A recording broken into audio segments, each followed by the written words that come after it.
Son momentos aparentemente al menos llenos de conflicto, de removimiento, donde tanto en lo personal como en lo colectivo estamos viviendo muchas circunstancias que nuestra mente puede calificar de extrañas.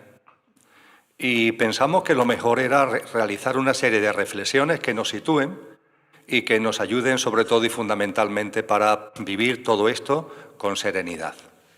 Y se nos ocurrió la palabra serenidad, con serenidad.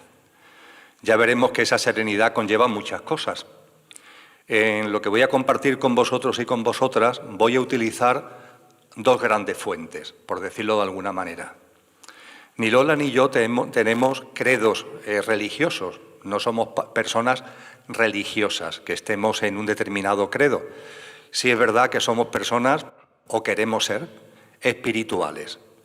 Es decir, queremos ver la vida y queremos vivirla desde una perspectiva trascendente, en el entendimiento de que hay una realidad aparente, pero por debajo de esa realidad aparente hay otra realidad que no se ve, que no se ve. Eso incluye a todo y, por supuesto, al ser humano. Vosotros y yo tenemos una realidad aparente, una apariencia, pero además de esa apariencia hay más, hay más. Hay una esencia de la que hablaremos, seguro, a lo largo de la tarde de hoy. Cuando hablo, por tanto, de trascendencia o espiritualidad, me refiero precisamente a eso. Me refiero a ver la vida no solamente por lo que aparece en el escenario, sino por lo que está más allá del escenario. Entonces, queremos vivir y queremos ver la vida espiritualmente, trascendentemente, aunque no tengamos ningún credo religioso en concreto. Yo diría que admiramos todas las tradiciones espirituales.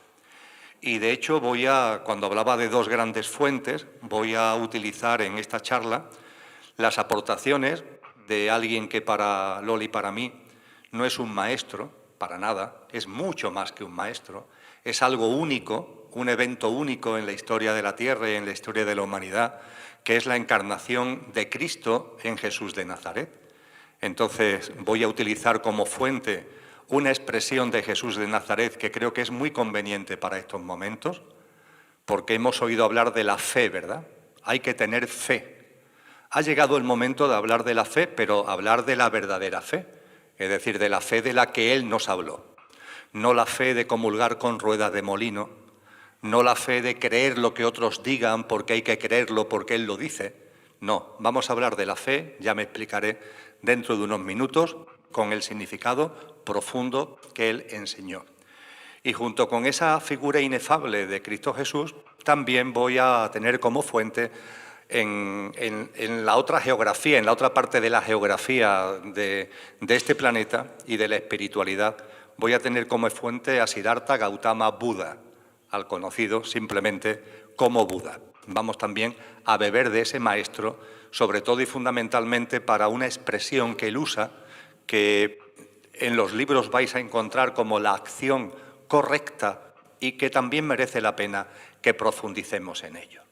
De tal forma que Jesús y Buda, la fe y la acción correcta van a ser los faros que nos van a guiar en esta tarde, insisto, para llegar a un puerto que nos aporte serenidad, que nos aporte paz, que nos haga entender que si suceden las cosas, todo tiene un sentido profundo. Cuando hablamos de que el 2020 fue un mal año, de que el 2021 fue un mal año, no es correcto. Esos son pensamientos de una mente dual, son pensamientos puramente mentales. La realidad es que todo es como corresponde. No tengáis ninguna duda que el año 2020, el año 2021, con todo lo que han movido, han sido exactamente lo que necesitabais vosotros, cada uno en particular, y cada una en particular, y la humanidad como tal. Una humanidad que está en avanzado estado de gestación de algo nuevo. No tengáis ninguna duda al respecto. Todas las tradiciones espirituales lo vienen anunciando, lo vienen diciendo. Llegará un momento determinado en el que esta generación humana haya dado de sí todo lo que podía dar, todo lo que debía dar, todo lo que le correspondía dar. Y cuando llegue ese momento, se abrirá un proceso para dar lugar a algo nuevo. Ese algo nuevo será una nueva generación humana. En el Evangelio de Mateo, en el capítulo 24, los discípulos le preguntan a Jesús: Maestro, ¿cómo será el final de los tiempos? Lo tenéis ahí en la Biblia, que muchos tendráis posiblemente en vuestro domicilio, en vuestro hogar. Y le preguntan: ¿cómo será el final de los tiempos? Y dice Jesús: no, de final de los tiempos nada.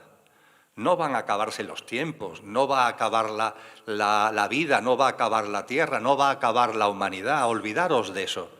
Yo os voy a hablar de algo mucho más concreto, que es lo que va a suceder, que es el final de esta generación humana. Os voy a hablar de los últimos tiempos de esta generación humana.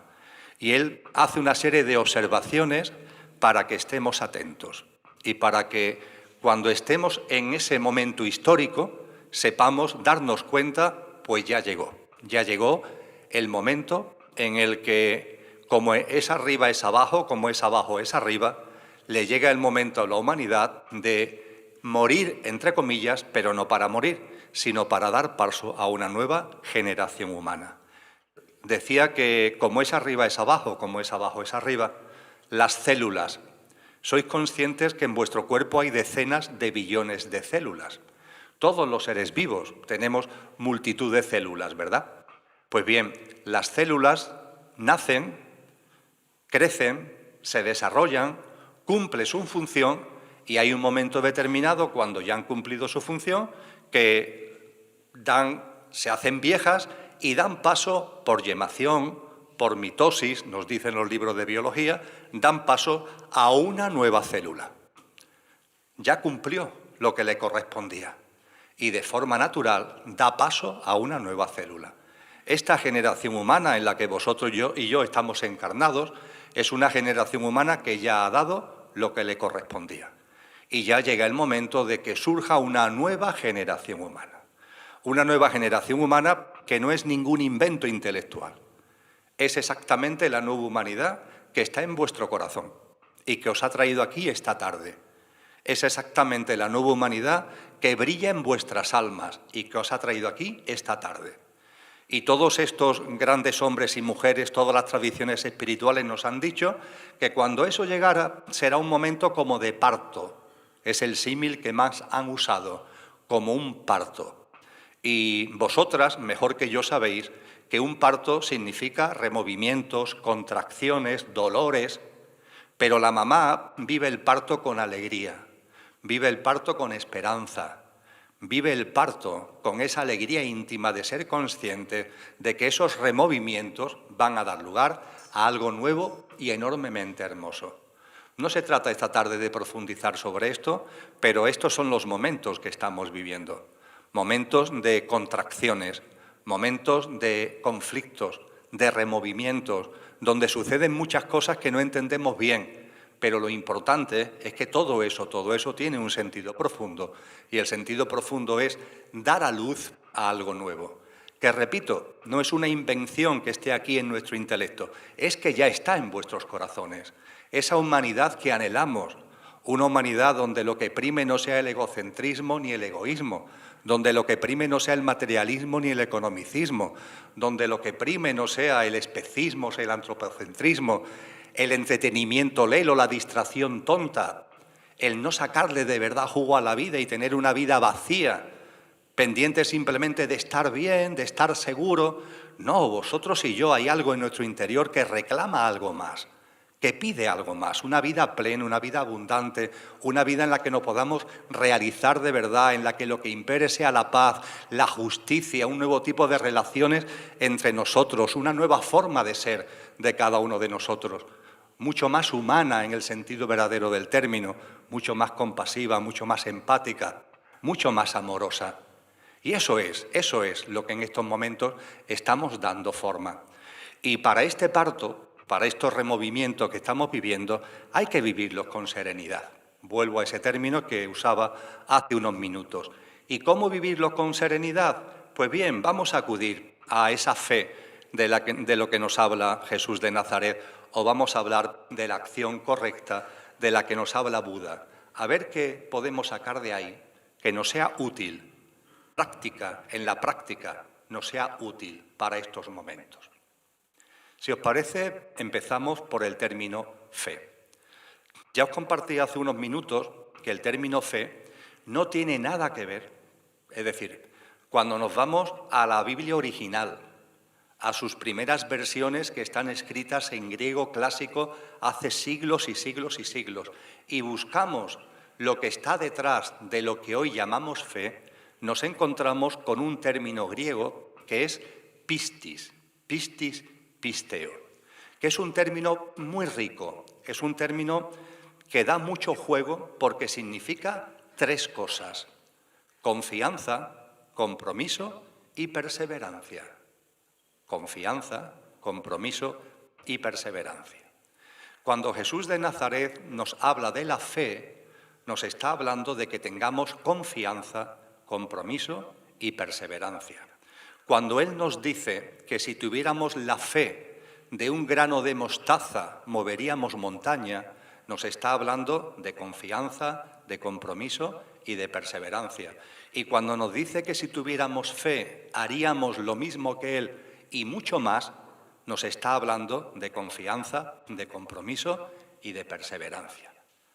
Pero claro, nuestra mente se pregunta, ¿tan importante es la confianza, el compromiso y la perseverancia?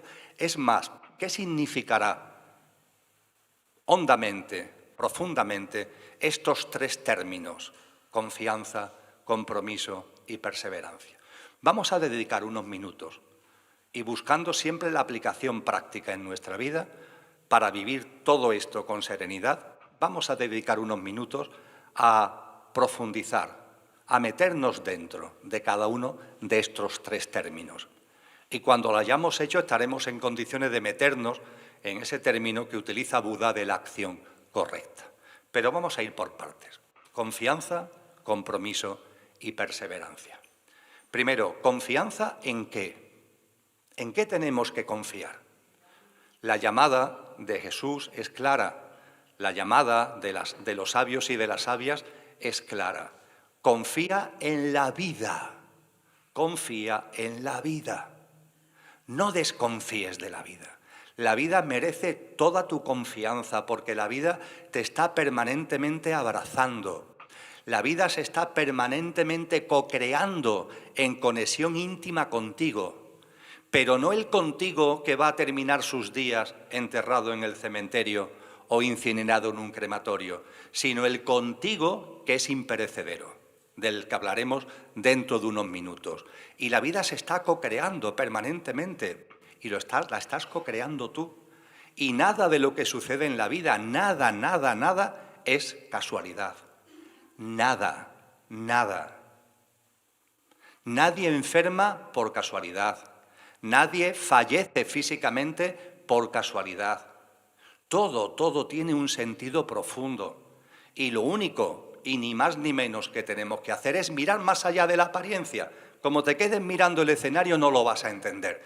Tienes que tener una mirada más honda, una mirada más real, para percibir que, insisto, nada sobra ni falta, todo tiene un sentido profundo, todo tiene su porqué y su para qué, y la vida merece toda nuestra confianza.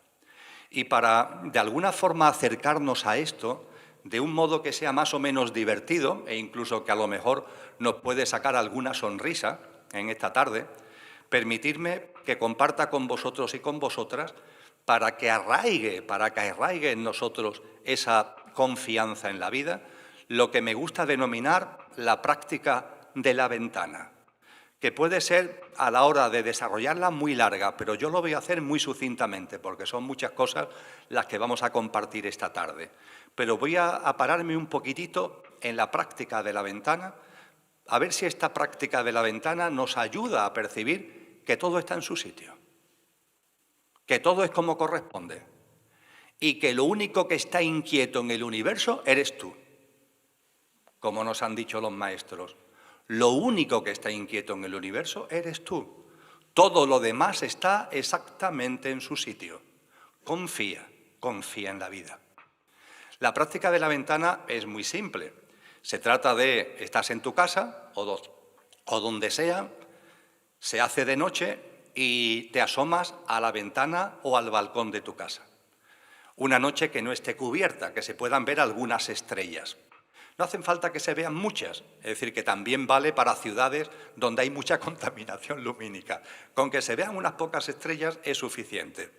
Y en el balcón o en la ventana de tu casa, en esa noche, viendo las estrellas, contémplala recordando lo que sabemos de nosotros y lo que sabemos de ese firmamento. Es decir, ¿qué es lo que sabemos? Pues podemos empezar diciendo, aquí estoy yo. ¿Quién soy yo? Un ser humano que está aquí en la ventana de su casa, contemplando el firmamento y que como ser humano formo parte de una humanidad en la que, como yo, hay casi 8.000 millones de seres humanos.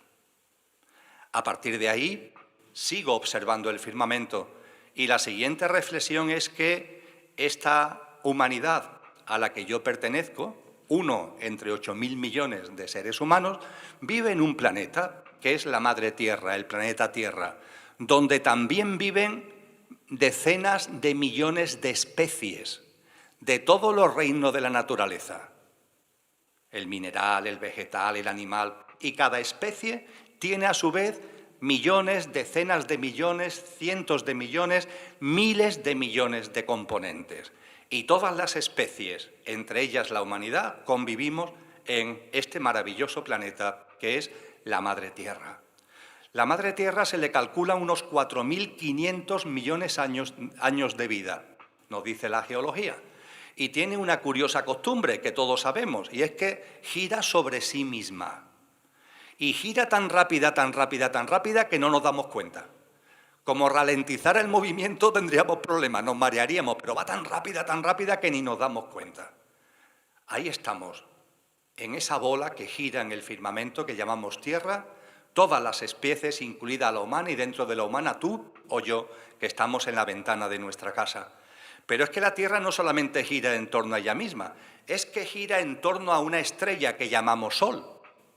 Y lo hace desde hace 4.500 millones de años, os recuerdo otra vez. Y lo hace en una rotación perfecta, siempre igual, sin salirse de su órbita, sin salirse de su rotación, desde hace 4.500 millones de años. Pero es más, es que junto con la Tierra hay otros planetas que también giran en torno al Sol. Mercurio, Venus, Júpiter, Saturno, y cada uno también lo hace desde hace miles de millones de años y en una órbita perfecta. No se chocan entre sí, no se cruzan, uno no se va, otro no viene, no, todo es perfecto. Hay un orden natural que hace que esas rotaciones se mantengan inalterables, permanentes, perfectas desde hace miles y miles de millones de años. Pero es que a su vez el Sol es una estrella que se mueve por una galaxia que llamamos la Vía Láctea, que tiene unos 200.000 millones de estrellas. Una de ellas es el Sol.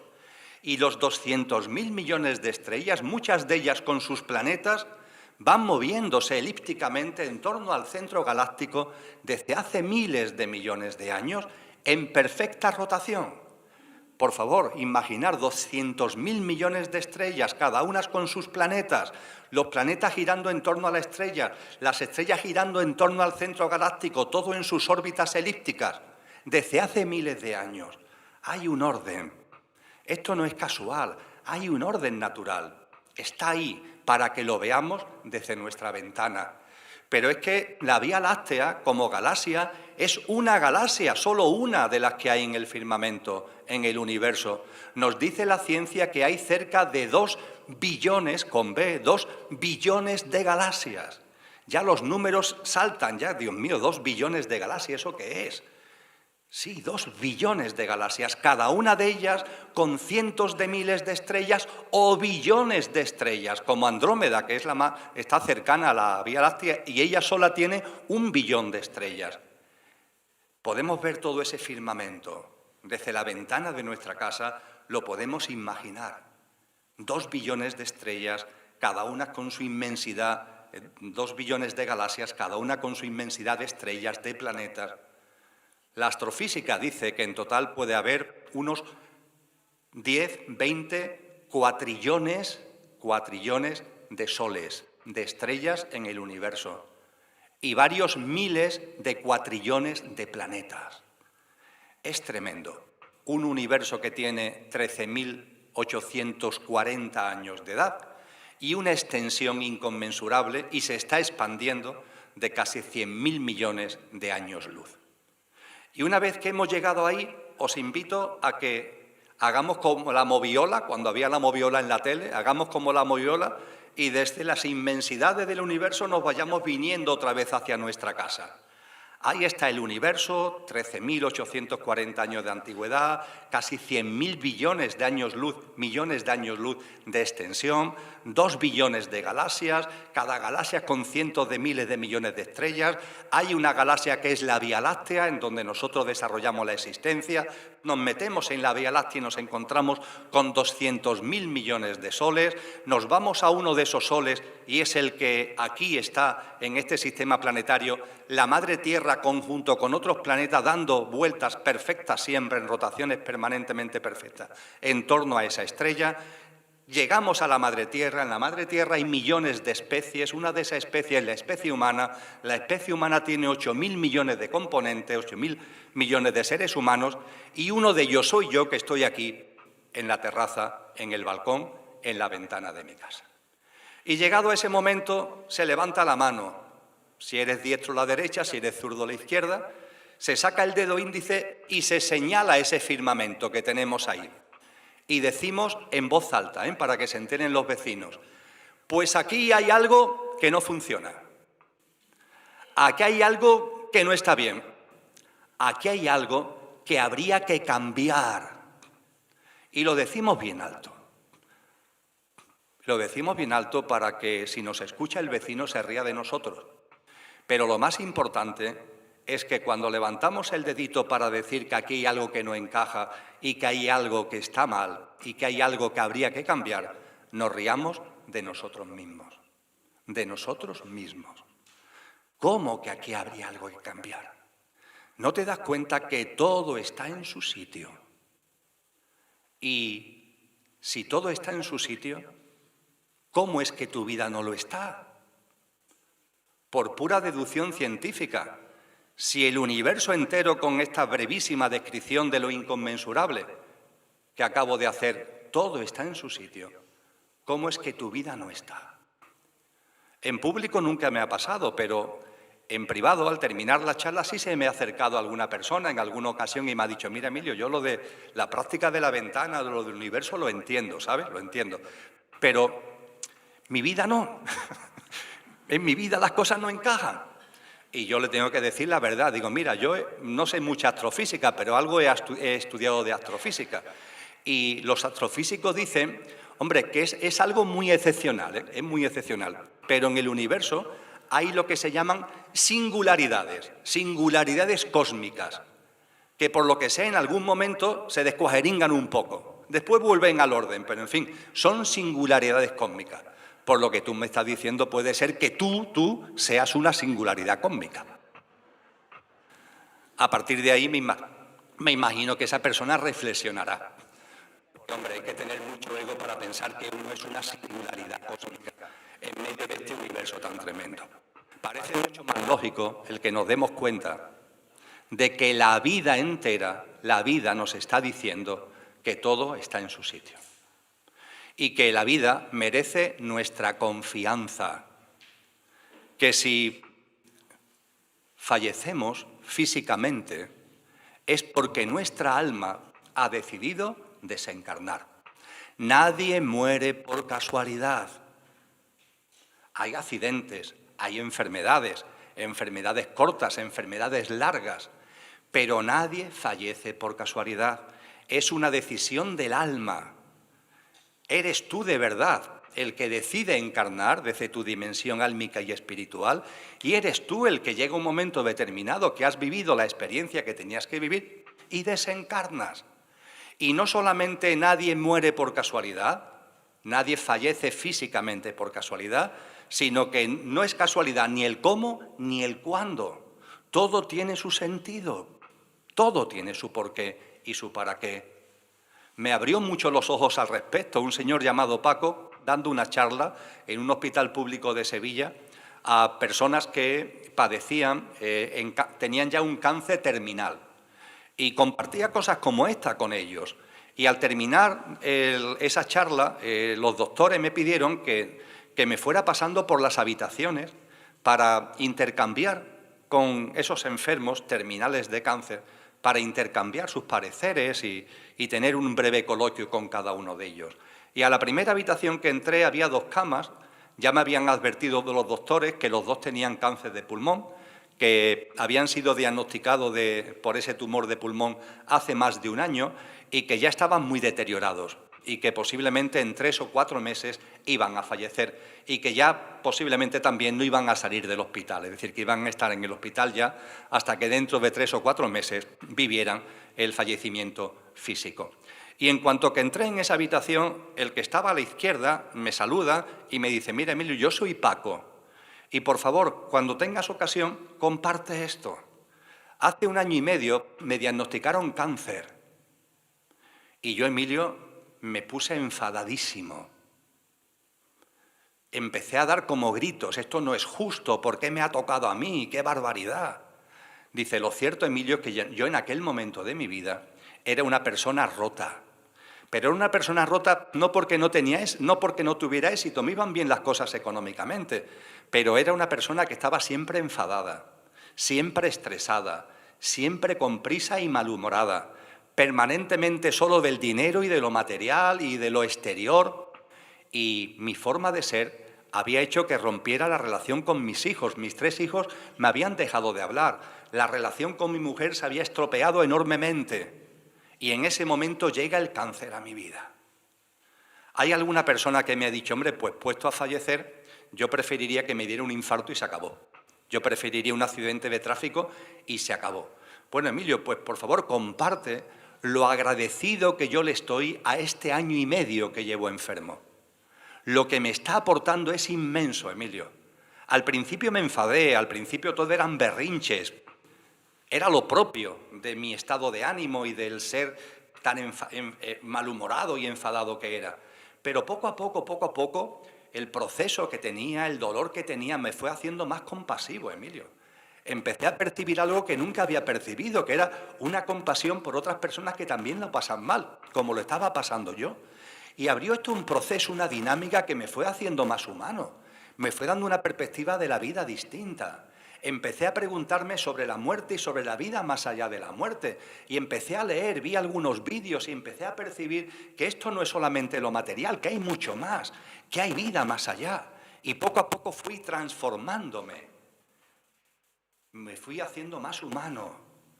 Me fui haciendo más alegre a pesar de mi enfermedad. Me fui haciendo más compasivo. Y debido a ello, las relaciones con mis hijos se fueron normalizando. Hoy, actualmente, Emilio, los 3 vienen a verme todos los días, cada uno cuando puede, pero vienen a verme todos los días. Y nos abrazamos y nos besamos y nos decimos que nos queremos. La relación con mi mujer es como si fuéramos otra vez una pareja de enamorados. Yo no estoy en condiciones de tener relaciones sexuales, pero nos miramos a los ojos y nos hemos reencontrado en ese amor que tuvimos en nuestros primeros tiempos. Los amigos que vienen a verme no se lo dicen así a mi mujer, pero lo que le vienen a decir es algo así: oye, hay que ver lo curioso, que cuando tu marido estaba sano no había quien lo aguantara, y ahora que se va a morir da gusto estar con él. Dice, no se lo dicen así, pero es lo que le vienen a decir. Esta enfermedad larga, Emilio, me ha aportado paz. Si yo hace 1 año y medio me hubiera ido, entre comillas, por un infarto, por un accidente de tráfico, me hubiera ido de este plano a otro plano enfadado, malhumorado, triste, apegado a lo material. Ahora, Emilio, estoy preparado para irme. Ahora me voy a ir en paz. Me voy a ir tranquilo, sereno. No tengo ningún conflicto abierto. Mis relaciones son maravillosas con la vida y con todo el mundo. Estoy enfermo, sí, pero aquí no vamos a estar siempre. ¿Quién ha venido aquí para quedarse? Y yo me voy ya, Emilio. No sé qué te habrán dicho los doctores, de cuánto tiempo me queda. No lo sé, pero yo me voy ya. ¿Por qué? Porque la enfermedad me ha aportado lo que necesitaba para hacer el tránsito. Cuando terminó de hacer el recorrido, hablé con los doctores y me dijeron, hombre, ese ya te hemos dicho que le quedan 3 o 4 meses de vida. A las 48 horas me llamó la doctora que llevaba a este paciente y me dice, mira, Emilio, Paco ha fallecido. Él te dijo que se iba ya y efectivamente, contra todo pronóstico, se acaba de ir. Y quería que lo supieras. Él sabía que la enfermedad le había aportado lo que tenía que aportarle. Claro que cuando llega una enfermedad larga a nuestra vida, decimos que no, pero deberíamos reflexionar con confianza en la vida. Y si reflexionáramos de verdad y no nos quedáramos en el escenario, sino miráramos más allá, nos daríamos cuenta que la vida siempre nos abraza, que la estamos co-creando con ella y siempre nos aporta lo que corresponde. Yo sé que esto es algo que choca por completo con nuestra mente, porque a nuestra mente la han ido como formateando para que solamente vea en una dirección. Pero la vida es mucho más, la vida es mucho más grande, la vida es mucho más profunda. Lo que tenemos que hacer es abrir de verdad la ventana para ver la vida de otra manera y para vivirla con reverencia. Porque esto también es importante hablando de la confianza, amigos y amigas. La vida merece toda nuestra confianza y además debemos reverenciarla. ¿Y reverenciarla qué significa? Admirarla, estarle agradecido por todo lo que nos da y por todo lo que nos aporta y respetar como hermanos a todos los seres vivos, no solamente los que pueden haber por ahí en el firmamento, vete a saber, en esa enorme maraña de mundos y de estrellas, sino los que tenemos aquí, todos los seres vivos que nos rodean. Esos pájaros, pajaritos, palomas que están ahí, gaviotas, y que no las miramos, que están a nuestro lado, que están ahí, y no tenemos una mirada delicada a la hora de acercarnos a ellos, a la hora de verlos. Estos animales maravillosos que conforman una naturaleza inefable y que los maltratamos y que le originamos un dolor inmenso. Eso no es reverenciar la vida. Ese gran hombre que fue Albert Schweitzer, el Premio Nobel de la Paz del año 1952, nos clamaba reverenciar a la vida. La vida no solamente que por supuesto merece la confianza, sino merece una profunda reverencia.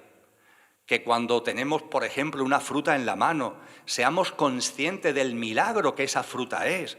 Daros cuenta que tú no te puedes comer la tierra, que tú no te puedes comer los vientos, que tú no te puedes comer las cacas de los pájaros, pero el naranjo lo hace por ti para darte una naranja, el manzano lo hace por ti para darte una manzana. Es un milagro de la vida, que ese naranjo, que esa manzana beban los vientos, se chupen la tierra, los excrementos de los pájaros, el agua de la lluvia y todo eso le dé una forma de ese fruto maravilloso que tú te puedes tomar y que ese manzano, ese naranjo, ese limonero te lo ofrece generosamente. Y un gran respeto por todas las formas de vida, amigos y amigas. No es justo que nuestra alimentación se base en el daño a otras formas de vida. Eso no es justo. Era lo normal, entre comillas, hace un tiempo. En tiempo de mis abuelos, en tiempo de mis bisabuelos. ¿Qué iban a comer mis abuelos y mis bisabuelos? Lo que tenían ya está, pero tú y yo no. Tú y yo entramos en un supermercado y tenemos muchos alimentos a nuestra disposición. Llevamos un dinero en el bolsillo y tenemos un montón de galerías con estanterías llenos de alimentos a nuestra disposición. De verdad, tenemos que coger un alimento, entre comillas, porque alimento realmente no es. Tenemos que coger de ahí un producto que sea resultado del maltrato de otra forma de vida. No tiene ningún sentido. Lo dicen muy bien los mandamientos cristianos, no mates, no mates. Pero no mates es no solamente no mates a los seres humanos, no mates a ninguna forma de vida. ¡Qué manía de estar siempre desde una visión especista de que somos superiores! Por favor, vamos a aplicar la conciencia, confianza en la vida, reverencia en la vida, conciencia. Y eso nos va a ir transformando por dentro, nos va a ir haciendo mejores personas, no en lo intelectual, sino en la práctica. Confianza en la vida. El término pistis, es decir, fe, tiene un segundo elemento, compromiso. Y si antes nos preguntábamos confianza, ¿con qué? ¿De qué? Ya hemos dicho confianza en la vida. Tendríamos que preguntarnos ahora, ¿compromiso con quién? Sencillo, compromiso contigo. Se nos llama a un compromiso con nosotros mismos. ¿Con quién me tengo que comprometer? Conmigo. Tú contigo, cada uno con uno mismo, tener un compromiso. Y ese compromiso tiene una piedra angular, tiene un cimiento fundamental. El compromiso con uno mismo significa que no te conformes con tu apariencia, sino que seas capaz de ir más allá para percibir tu esencia. En el ser humano, en todas las formas de vida, pero ahora vamos a centrarnos en el ser humano, en vosotros y en mí hay una parte perecedera. Es la que fallece, es la que tiene fecha de caducidad, es la que termina sus días, enterrada en el cementerio o incinerada en el crematorio. Pero además de la apariencia, en vosotros y en mí hay una esencia que es imperecedera y que nunca va a conocer la muerte. Habría mucho que hablar sobre esto, no es el momento en esta charla, pero siguiendo una frase que nos deja ahí como quien no quiere la cosa, ese maestro de maestro que fue San Juan de la Cruz, este gran místico castellano del siglo XVI, podríamos decir que aquello que no tiene origen, fijaros aquello, algunos lo llaman Dios, que cada uno lo llame como considere oportuno, otros lo llaman energía, los filósofos algunos lo han llamado la causa primera, que cada cual lo llame como considere oportuno. Aquello, lo que sea, que no tiene origen, es origen de todo lo originado. Porque todo lo originado tendrá que venir de algún sitio, ¿verdad? Aquello que no tiene origen es origen de todo lo originado. Y al ser origen de todo lo originado, se encuentra presente, se encuentra inmanente en todo lo originado. La ciencia nos hablaba hace unos años del Big Bang como origen de todo lo que existe. Pero la ciencia ha ido avanzando porque, claro, la pregunta es inmediata. Bueno, ¿y el Big Bang de dónde sale? Vale, el universo viene del Big Bang, pero ¿el Big Bang de dónde viene? ¿Es algo así que ocurre por casualidad? ¿En qué contexto? ¿De qué manera? La ciencia dice, no, ya, nos hemos dado cuenta que lo que sucede es que antes del Big Bang hay una especie de inflación cósmica que tiene como razón de ser un vacío donde hay una fluctuación. Y la fluctuación del vacío provoca una inflación y dentro de esa inflación se produce lo que se llama el Big Bang. La ciencia empieza a percibir que hay algo, ella lo llama vacío, hay algo de donde todo deviene. De verdad que la cualidad de eso es lo menos importante. El nombre es lo menos importante, porque su naturaleza es tan profunda, tan honda, que a lo mejor nuestra mente, para vislumbrarlo, no es sencillo que lo veamos.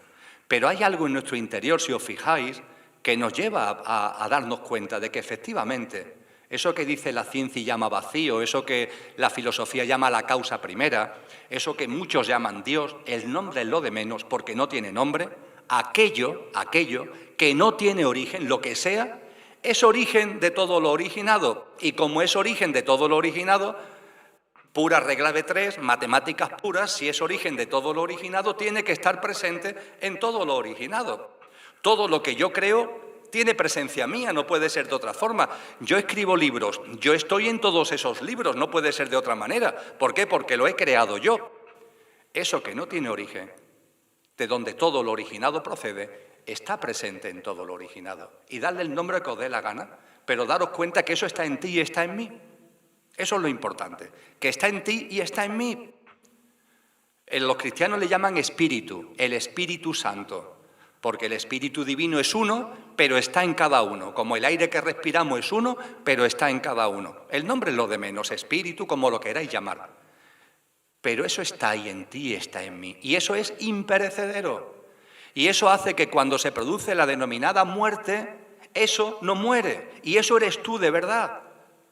Y cuando se produce el fallecimiento físico, la realidad es que salimos de una habitación de la vida, que es la habitación en el plano físico, y a través de un vestíbulo, que algunos llaman el tránsito, vamos a la otra habitación de la vida, que es el plano de luz, lo que los orientales llaman de Bachán, lo que los cristianos llaman el cielo. De la habitación de la vida en el plano físico pasamos a la habitación de la vida en el plano de luz. Y la vida es un continuo. La vida no termina con eso que denominamos muerte, porque en ti, en mí, hay algo imperecedero. Y cuando hablamos del compromiso con uno mismo, el compromiso es con lo imperecedero de cada uno. ¿Por qué? Porque es lo verdadero. Lo perecedero también, pero lo perecedero tiene fecha de caducidad. Mi yo físico, emocional, mental, el tal Emilio que está aquí ahora sentado, tiene fecha de caducidad. ¿Cuánto va a estar viviendo este tal Emilio que está aquí sentado? ¿1 hora? ¿1 año? ¿10 años? ¿50 años? ¿100 años? No creo. ¿100 años? ¿Y qué es eso? Nada. En un planeta que tiene 4.500 millones de años, en un universo que tiene casi 14.000 millones de años, ¿qué son unas pocas decenas de años? Ese tal Emilio tiene fecha de caducidad cercana. Al igual, siento daros esa noticia, que cada uno de vosotros y de vosotras, desde el punto de vista de lo que dice vuestro carnet de identidad. ¿Qué son unas pocas decenas de años? Ahora bien, no olvidarlo. Cuando llegue ese momento que llamamos fallecimiento físico, os vais a encontrar que seguís viviendo, que seguís existiendo y no tenéis envoltura física. Ya está. En el año 2010 yo viví una experiencia cercana a la muerte por un accidente. Estuve muerto desde el punto de vista médico y viví esa experiencia de estar fuera de tu cuerpo, el cuerpo en la UBI tumbado, muerto, con las constantes vitales ya fallecido, y percibir lo que es esa experiencia maravillosa de seguir siendo tú, aunque eso que tú creías que era tú está muerto en la cama de la UCI, porque somos otra cosa. Y eres tú y soy yo. Tenemos una esencia, cada uno de nosotros, y esa esencia no muere. Y el compromiso que se nos pide por parte de Cristo Jesús cuando se nos habla de pistis, cuando se nos habla de fe, es que te comprometas con eso, que te comprometas con tu parte imperecedera. ¿Para qué? Para que saques lo mejor de ti. Porque si te quedas en lo perecedero tiene fecha de caducidad, lo perecedero tiene miedo, lo perecedero tiene un instinto de conservación, lo perecedero, quieras que no, por ese instinto de conservación, puede tener comportamientos egoicos, egocéntricos, pero lo que de verdad somos, divino, infinito, eterno, ¿cómo va a haber comportamientos egoicos, egocéntricos, miedosos, temerosos en nosotros? No es posible. Somos inmortales, pero de verdad, no lo de las películas, nosotros lo somos de verdad. Porque las películas creo que si le cortan la cabeza con no sé qué tipo de espada, se mueren. Nosotros, aunque nos cortaran la cabeza con no sé qué tipo de espada, seguiríamos vivos. Somos mucho más que los inmortales de las películas. Y esa parte imperecedera es la que estamos llamadas a comprometernos con ella. Vamos a vivir, tú y yo, en coherencia con eso. Vamos a ser nuestra mejor versión, que es la verdadera. Decía Cristo Jesús, ama al prójimo como a ti mismo. ¿Os suena la frase, verdad? Como a ti mismo. Fijaros, la gente no sé por qué se queda con el ama al prójimo, que sí, pero Jesús no dice ama al prójimo, dice ama al prójimo como a ti mismo. El amor a ti mismo es base, es fundamental. Una persona que no se ama a sí misma no puede amar a los demás. Es imposible. Y evidentemente Jesús no nos habla de un amor egoico, no. El amor a uno mismo significa el darte cuenta de tu esencia y el vivir comprometido y en coherencia con esa esencia. Y cuando empieces a hacerlo, entonces sí ama al prójimo, porque tendrás algo que darle. Pero si tú de ti, porque no te amas, porque no te comprometes, te quedas en tu apariencia, eso que va a ser enterrado o va a ser incinerado, si te quedas ahí, ¿qué le estás dando al otro? ¿Tu egocentrismo, tu miedo, tu egoísmo, tus temores, tu instinto de conservación? ¿Qué le estás dando al otro? Tu mente podrá decir que le estás dando muchas cosas, pero es mentira, no le estás dando nada. Porque para que un ser humano le pueda dar algo al otro, Antes tiene que conocerse, antes tiene que darse cuenta de esa esencia profunda que todos tenemos, ponerla en valor, practicarla en nuestro día a día, y entonces sí le podemos dar todo un tesoro a las personas que nos rodean y podremos amar al prójimo. A esto hace referencia este compromiso con uno mismo. Y junto con la confianza en la vida y el compromiso con uno mismo, la perseverancia.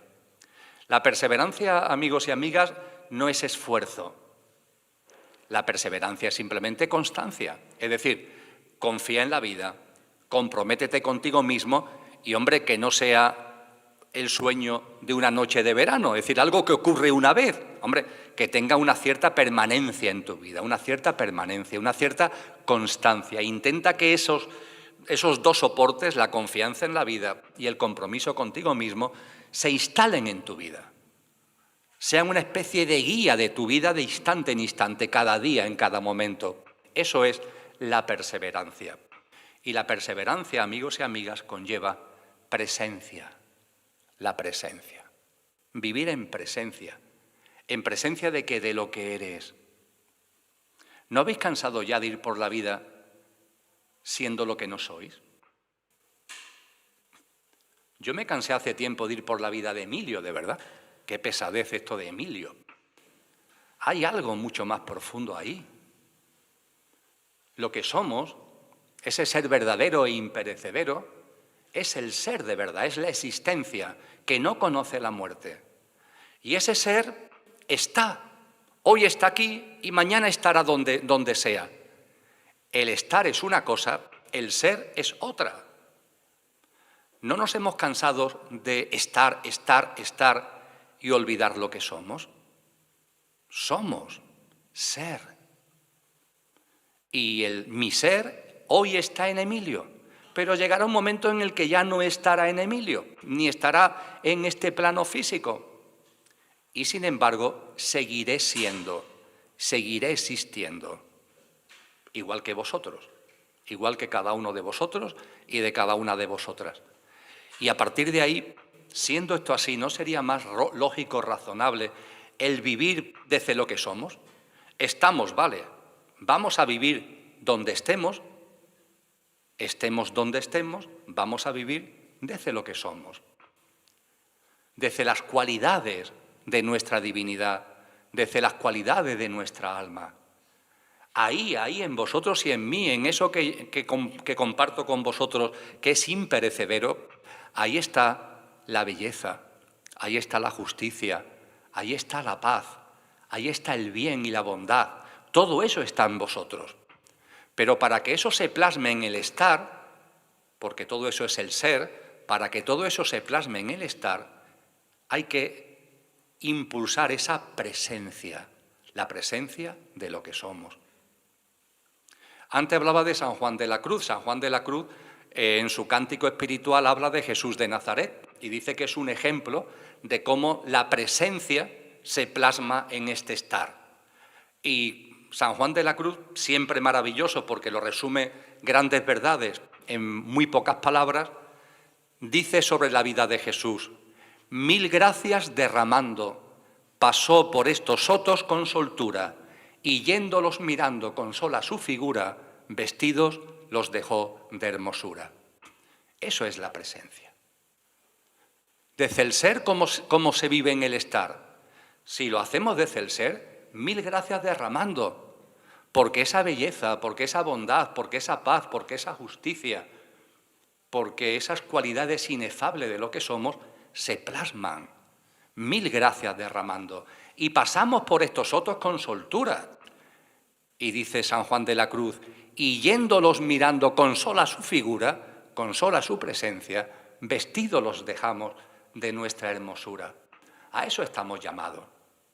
No es algo que vayamos a conseguir quizás mañana, porque tenemos todavía muchas contaminaciones, muchos chapapotes mentales, muchas autolimitaciones mentales, pero a eso estamos llamados. Y de todo esto, amigos y amigas, nos habla Jesús con el término pistis, que deberíamos recordar en estos momentos para vivir esto con serenidad. Confianza en la vida, que conlleva también reverencia a la vida, compromiso con lo que de verdad eres, no con tu documento nacional de identidad, no con lo que aparente y provisionalmente estás, sino compromiso con lo que eres, para poner en valor en tu práctica diaria las cualidades de tu verdadero ser. Y esto, además, llevarlo a cabo con perseverancia para que esa presencia esté lo más posible en nuestra vida, en nuestra cotidianidad. Y vivimos mil gracias derramando, como han hecho sabios y sabias, como lo han hecho maestros y maestras que nos invitan a vivir la vida con ojos nuevos, de una forma distinta. Y está a nuestro alcance, claro que está a nuestro alcance, como que es lo coherente con lo que somos. Lo que no es coherente con lo que somos es la forma rara que tenemos de estar. Olvidamos al ser y estamos aquí hecho un lío, con sufrimientos, con recelos, con conflictos, con temores, con miedos, con egoísmos permanentes. Eso sí que no tiene ningún sentido. Y sé que eso vosotros y vosotras lo sentís en vuestro corazón, que el camino no es ese, que el camino es pistis, la confianza, el compromiso, la perseverancia. Y esto nos lleva a la otra expresión que usaba al principio, en este caso viene de Siddhartha Gautama Buda, que es la acción correcta. Que me vais a permitir que le dé la traducción correcta, que no es acción correcta, sino acción consciente. Una llamada para vivir desde una acción consciente. La acción consciente tiene un proceso que nos va a permitir llevarla a cabo.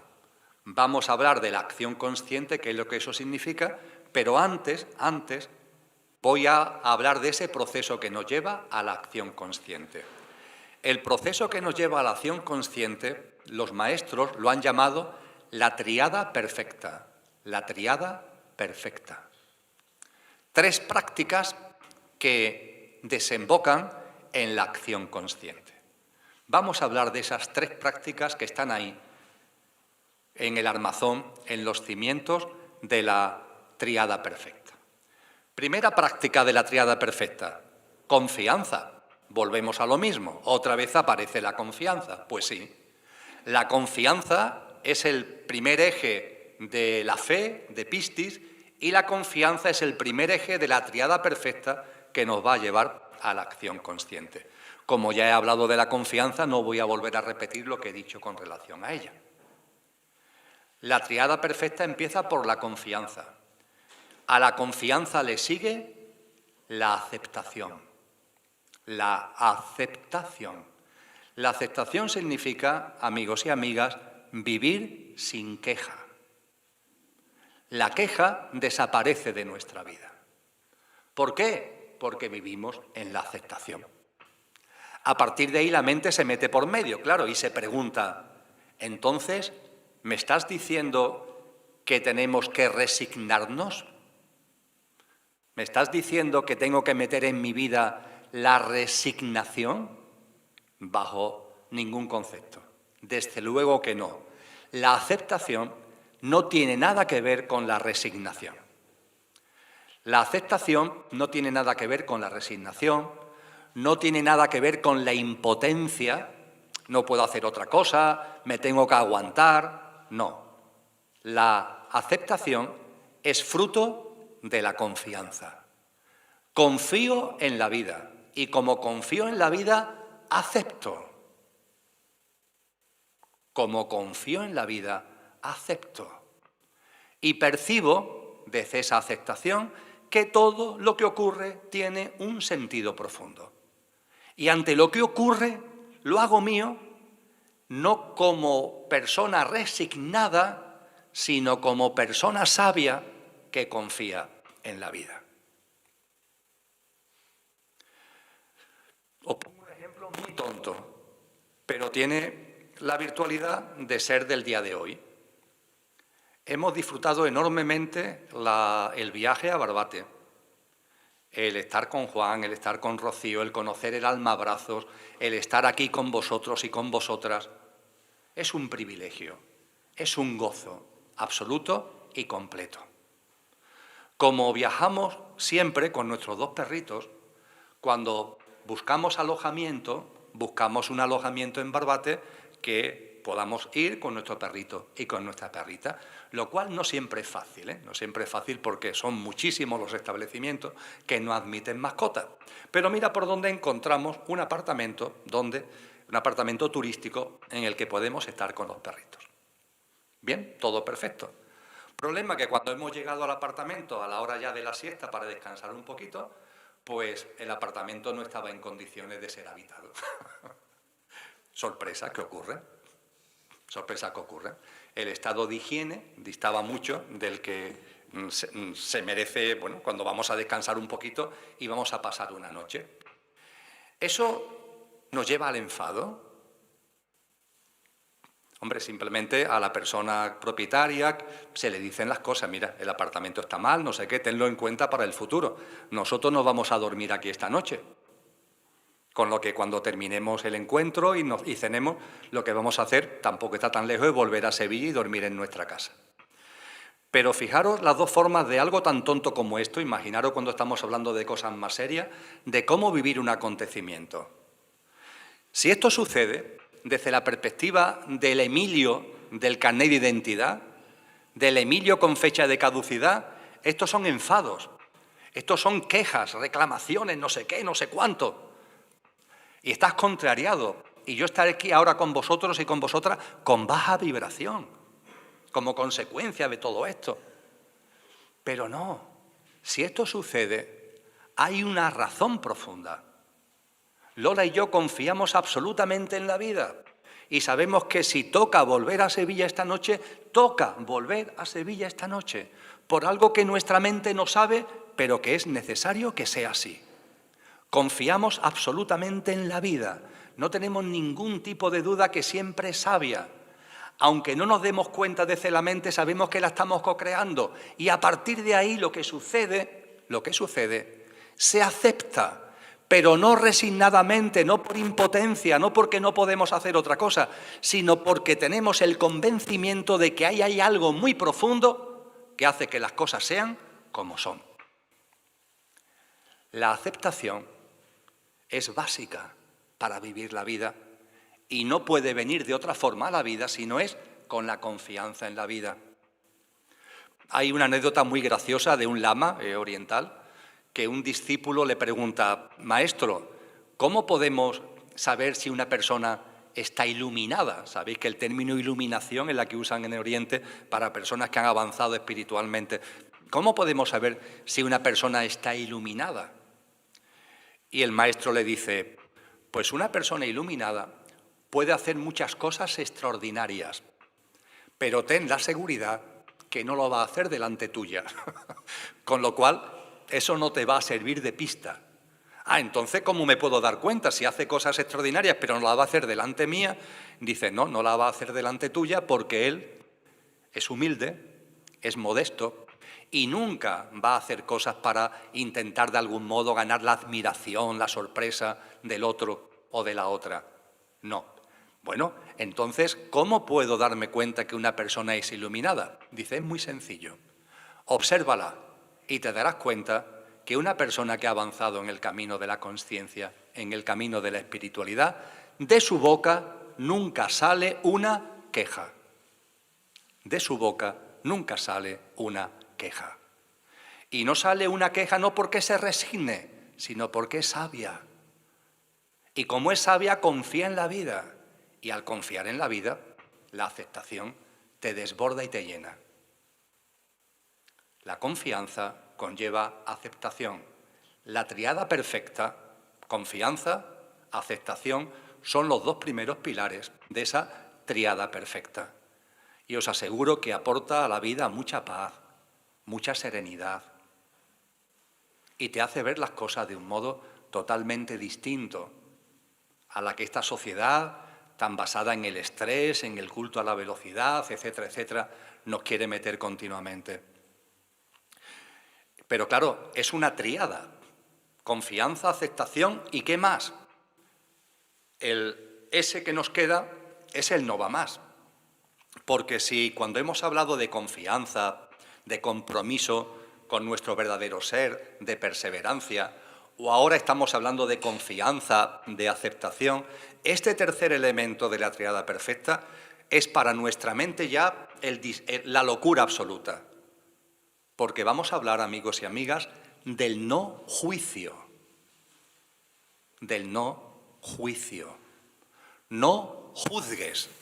¿Os suena, verdad? Lo dijo Jesús de Nazaret. Lo han dicho los sabios y sabias. No juzgues.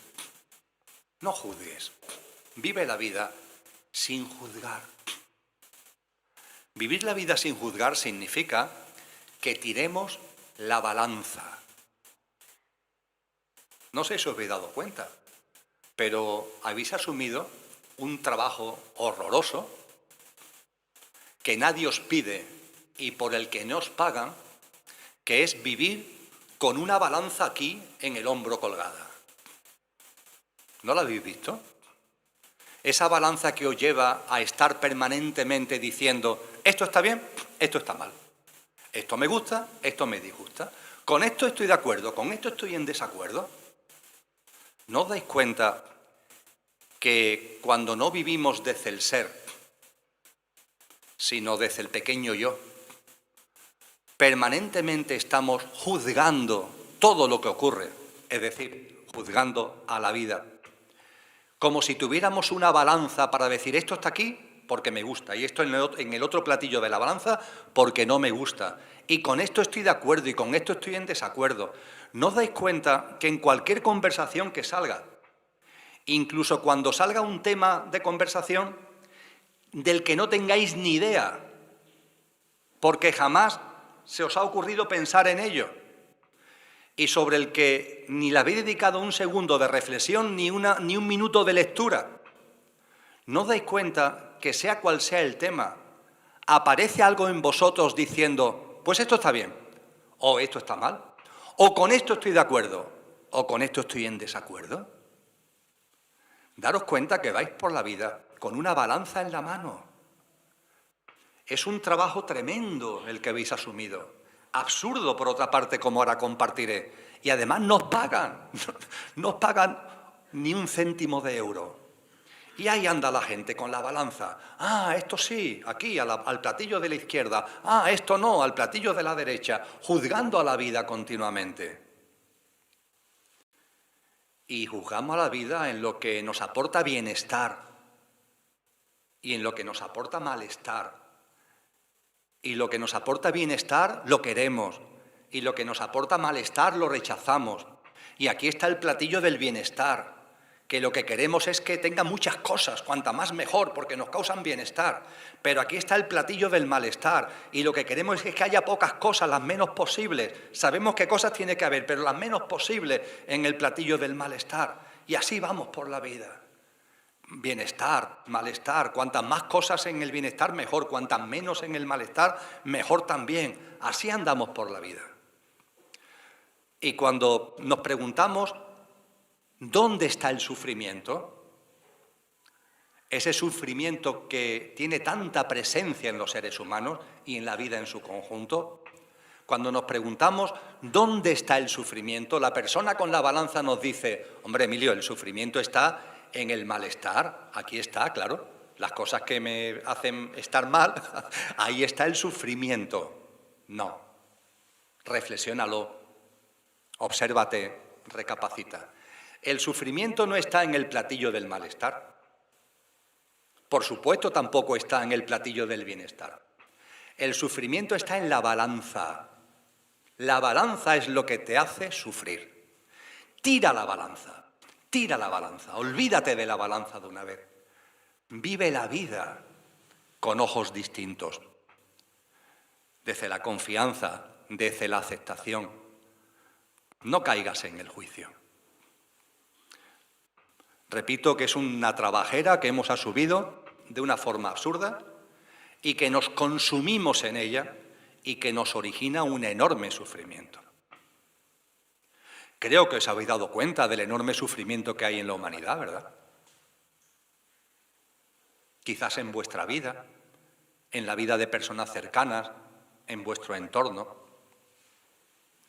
Aquí estamos hablando de una práctica de vida que nos aporta serenidad, pero además también va a ayudar a que ese sufrimiento se vaya disolviendo. Pero mientras que sigamos viviendo la vida con la balanza en la mano, donde hay una voz ridícula, una voz que tiene que ver con eso de ti que no es verdadero porque tiene fecha de caducidad, que te está diciendo continuamente, bien, mal, de acuerdo, en desacuerdo, no sé qué, no sé cuánto. Así vas a estar siempre, siempre en una dinámica de sufrimiento. Percibe lo que eres. Mira hacia tu interior. Huele la fragancia de tu ser. Está ahí esperando que le des una oportunidad que salga. Está ahí esperando, siempre esperando. Tienes la casa tan llena de muebles que no puedes salir. Hay gente que me dice, pero Emilio, para hacerme presente desde lo que soy, mi verdadero ser, ¿qué es lo que tienes que hacer? No tienes que hacer nada.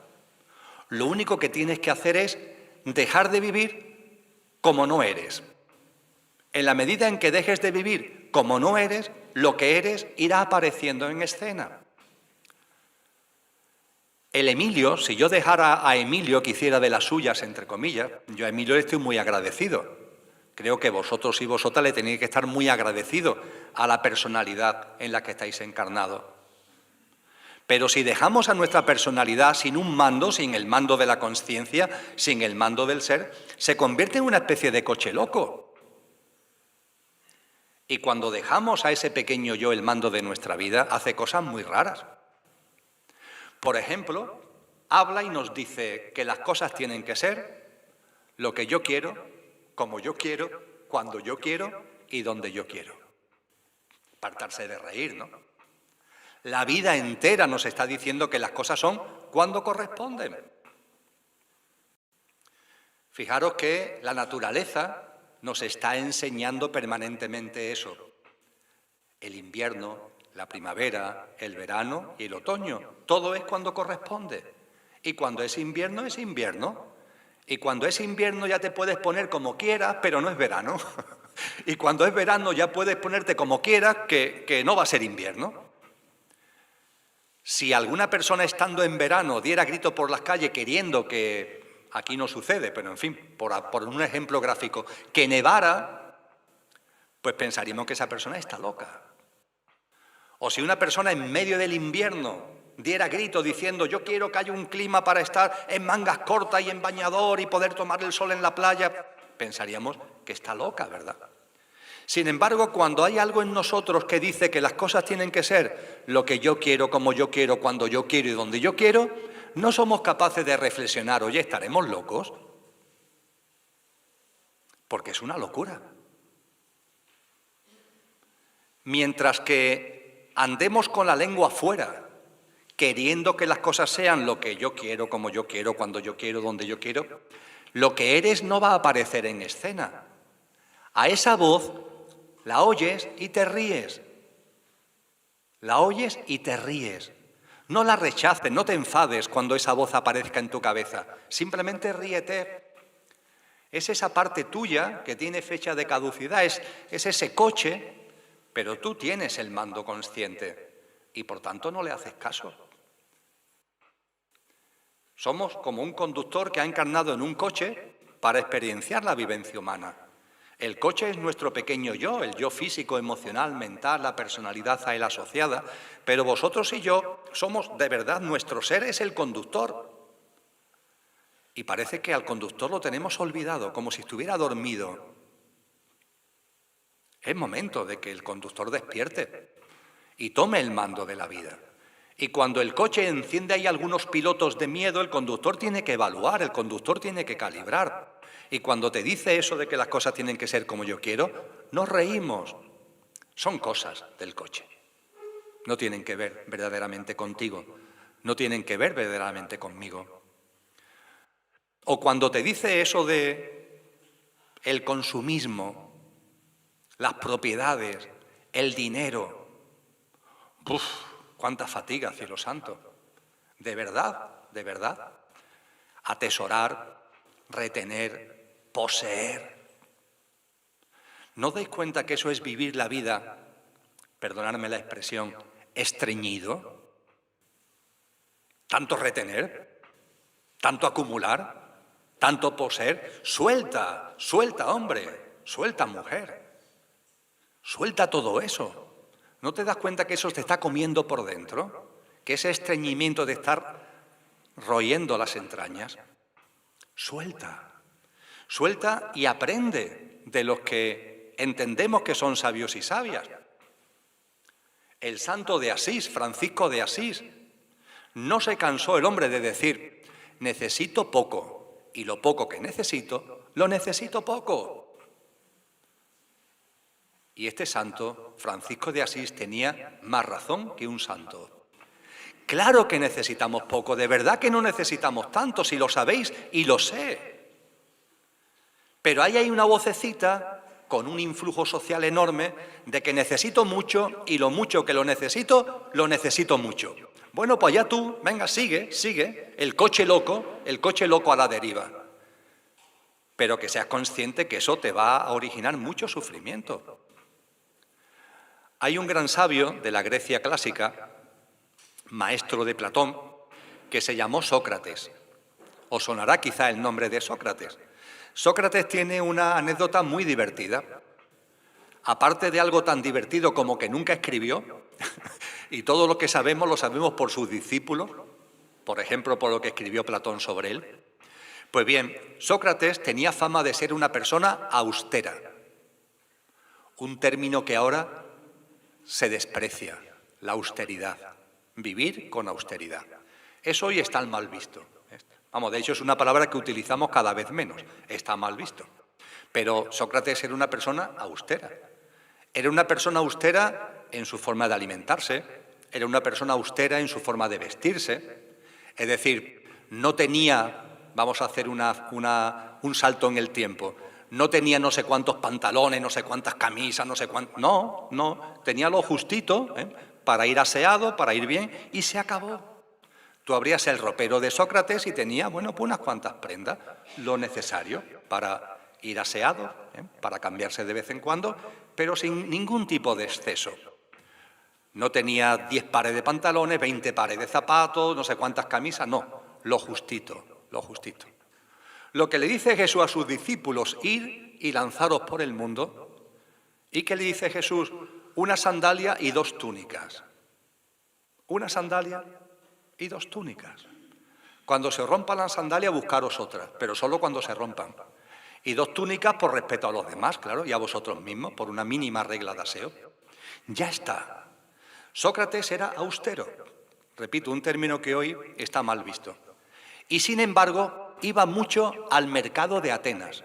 El mercado de Atenas de aquella época, dicen los libros, que era una cosa tremenda. Era como unos mercadillos estos que se ponen actualmente, pero muchísimo más grande y con multitud de cosas que venían de todo el Mediterráneo. Era una maravilla ese mercado de Atenas. Y a Sócrates le gustaba ir al mercado de Atenas. Y los amigos, que sabían que era austero, le dicen, Sócrates, pero si tú no compras nada, si tú eres la austeridad personificada, ¿por qué te gusta tanto ir al mercado? ¿Sabéis lo que respondió Sócrates? Pues sí, me gusta mucho ir al mercado y pasearme para darme cuenta de la cantidad de cosas que no necesito. Para darme cuenta de la cantidad de cosas que no necesito. La realidad, y lo sabéis, es que lo sabéis, es que no necesitamos tanto. Sí, hay una sociedad de consumo que no sé qué, no sé cuánto, pero eso es mentira. Y eso es un camino que nos lleva al sufrimiento, a la permanente zozobra. Cuando hablamos de este tipo de cosas, que no le sigas la vocecita a ese que quiere que las cosas sean como yo quiero, y cuando yo quiero, etcétera, etcétera, que no le sigáis el juego a esa vocecita que dice que necesito mucho, todo eso es falso, y lo sabéis. Estar atento a ese tipo de vocecitas y cuando aparezcan en vuestra vida, sonreíros y deciros a vosotros mismos, no, este no es el camino. El camino lo marco yo desde mi ser y sé que este no es el camino. Y de esa forma la presencia de lo que sois irá apareciendo en escena. Y cuando lo que sois vaya apareciendo en escena, la balanza la vais a tirar. Porque os habréis dado cuenta que el problema está en la balanza. no en lo que llamáis malestar. No, el problema está en que estáis permanentemente en ese juicio a la vida. Tirar la balanza, con cariño. Seguramente os ha aportado experiencia que tenéis que vivir, pero ya está, ya está. La triada perfecta, amigos y amigas, es esto. Confianza, igual que empieza por Piscis, confianza, la aceptación y el no juicio. Y la confianza, la aceptación y el no juicio nos lleva a la acción consciente.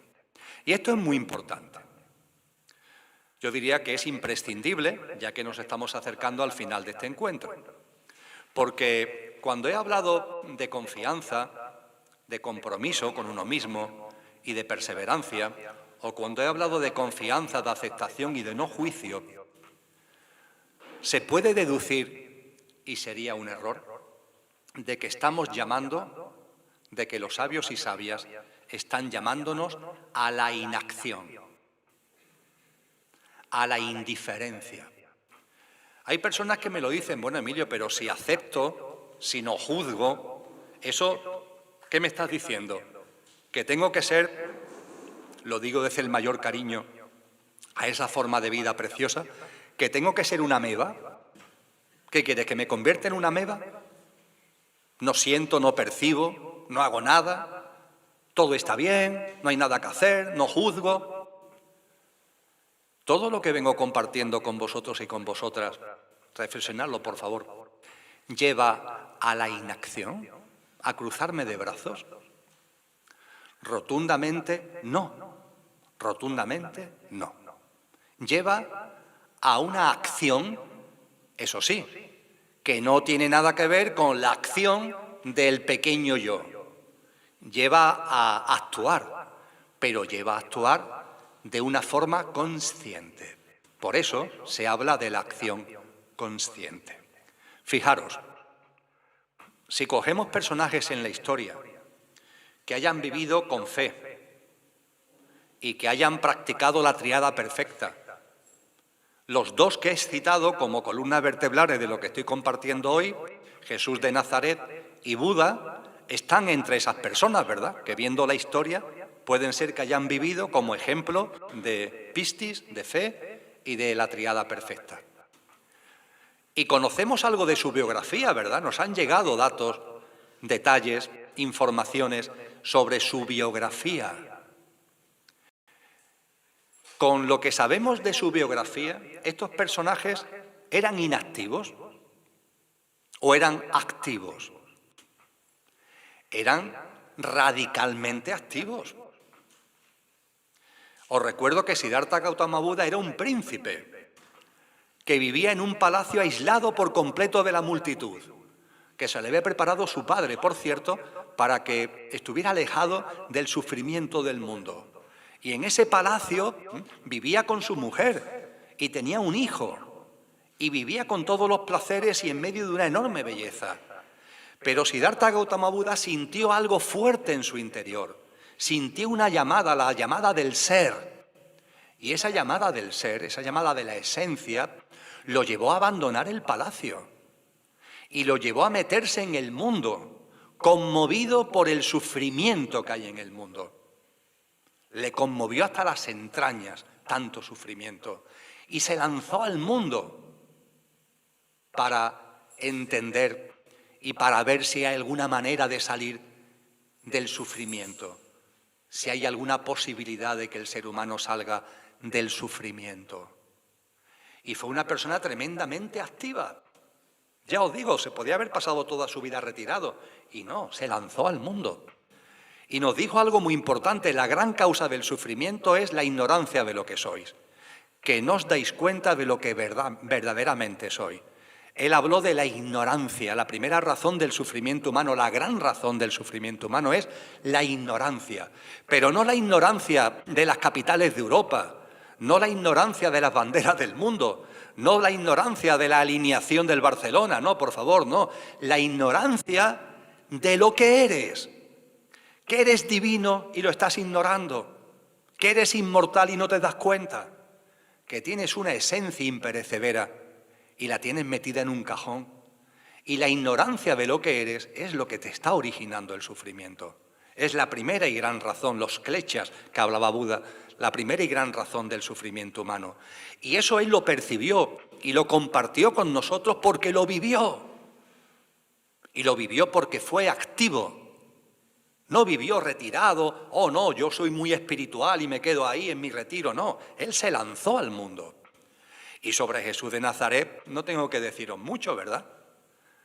Repasar lo que los evangelios cuentan de él en los años que conocemos de su vida, lo que se llaman los 3 años y medio de su vida pública.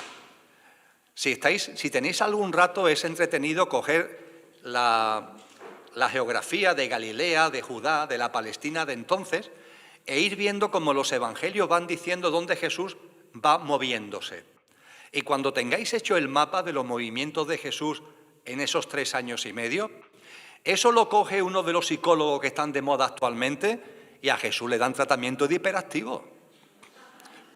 No paraba, no paraba.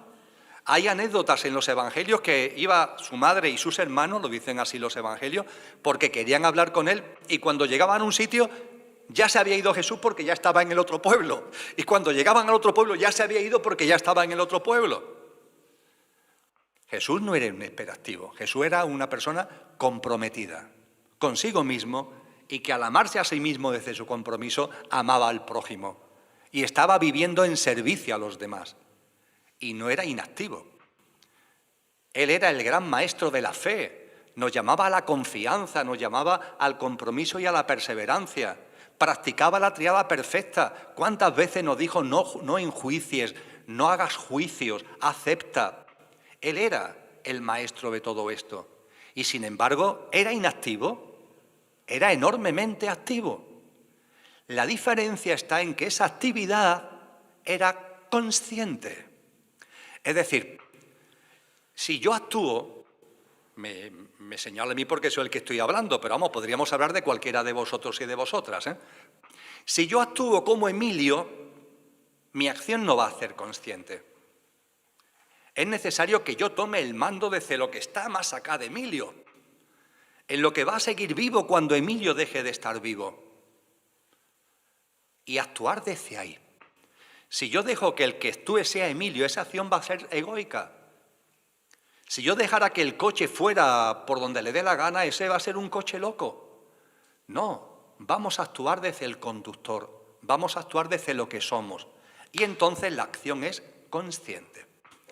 Y os pongo un ejemplo de la vida de Jesús de Nazaret, que está muy mal interpretado y que incluso en los ámbitos más católicos no saben muy bien cómo encajarlo, que es la famosa escena en la que Jesús llega al templo de Jerusalén y ante lo que ve empieza a tirar mesas. Empieza a decirle a los mercaderes, a los cambistas que están allí que fuera, que se vayan, que abre la jaula de los animales que estaban allí para ser sacrificados. Animales de todo tipo, fundamentalmente aves. Y él se enfrenta con todo eso. Repito, tira mesas. Le dice a esa gente que se vayan. Les abre las jaulas para que se escapen los animales. Eso es actuar, ¿verdad? Y hay gente que dice, bueno, ahí Jesús se enfadó. ¿Se enfadó? No, Jesús no se enfadó. Lo que ocurre es que Jesús no era una ameba. Lo que ocurre es que ese ser no era indiferente ante nada y tampoco a lo que vio cuando entró en el templo. Un templo que es algo sagrado y que se había convertido simplemente en un nido de mercaderes que estaban malinterpretando, tergiversando las verdades fundamentales de la espiritualidad y de la conciencia. Y hay una prueba inefable y maravillosa de que Jesús no se enfadó. Hay que seguir leyendo un poquito ese pasaje de los evangelios. ¿Y qué es lo que nos dice a continuación? Que tras esto, tras haber expulsado a los cambistas, a los mercaderes, de haberle dicho claramente a los sacerdotes que eran unos fariseos, que habían convertido la religión en negocio, además de decir todo eso con toda claridad, a renglón seguido, si seguimos leyendo una línea más, nos dice que aquello se llenó de gente y que la gente, muchos de ellos iban a Jesús para que los sanara. Y dice literalmente los evangelios que Jesús hizo más milagros que nunca.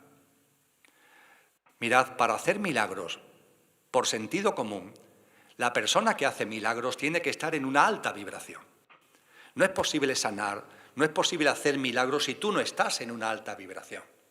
En esa misma escena en la que Jesús está haciendo lo que está haciendo en el templo, hace milagros.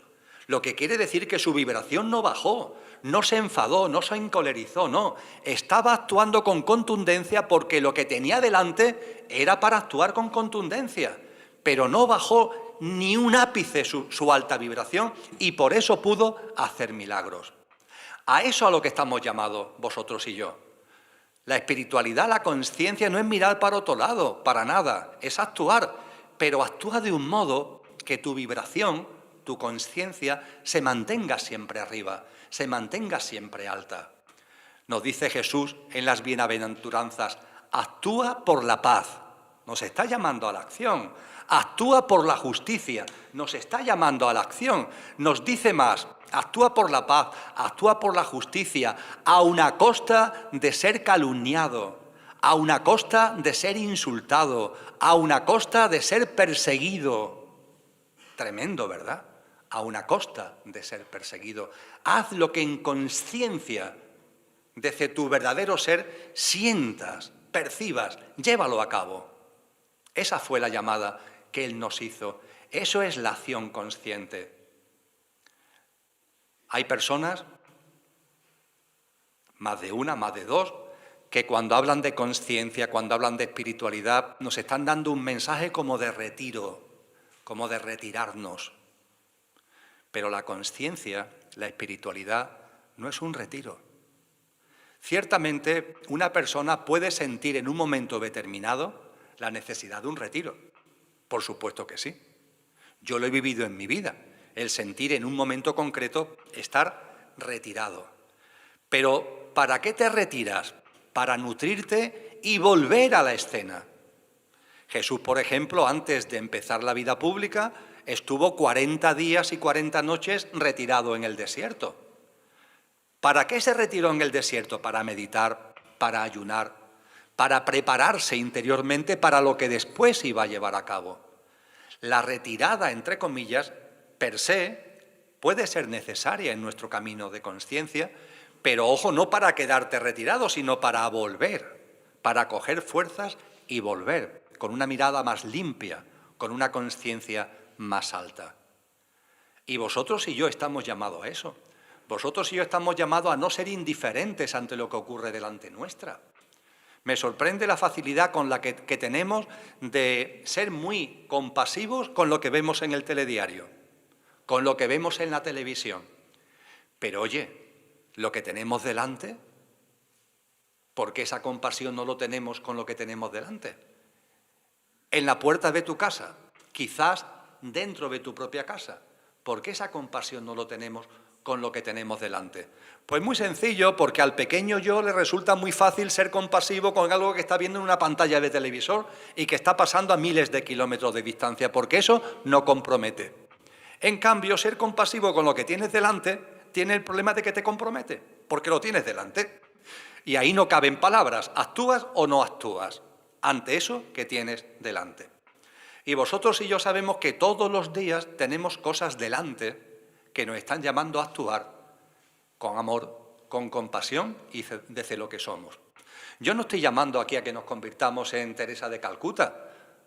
Sé que todos tenemos muchas ocupaciones, tenemos muchas tareas, tenemos muchas obligaciones, ya tenemos suficiente con la cantidad de cosas que tenemos que llevar. Pero si tuviéramos una mirada compasiva, a veces, amigos y amigas, simplemente una mirada vale su peso en oro. El mirar a veces a una persona, simplemente el mirarla, simplemente el escucharla, no tienes que hacer nada.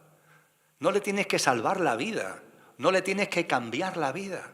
A veces simplemente escucha, acompaña. Ese acompañamiento, esa escucha, esa presencia. A ese que llamamos desgraciado o desgraciada que está ahí en la calle, que es un sin techo, Simplemente el darle los buenos días. Si no tienes que darle ni un euro, si no se trata de eso. De verdad que le va a dar mucha más importancia a unos buenos días dados con cariño que a los 50 céntimos que tú le puedas dar o a los 10 euros. Mira a los seres humanos como humanos. Mira a todos los seres vivos como seres vivos. Cuando tenemos ahí, lo decía antes, a ese pajarillo. A Lola y a mí nos pasa a veces cuando estamos desayunando fuera de casa y como normalmente, como vamos con los perritos, desayunamos fuera en la terraza, siempre que la climatología lo permite. Y bueno, también hay otras personas, ¿no? Y vienen pajaritos, los jilguerillos vienen. ¿Y qué es lo normal? Verlos que están ahí, son seres vivos que se están acercando a ti y de la tostadita que tiene le lanza algunas miguitas. Pero cuando miras el entorno ves que la gente no los ve.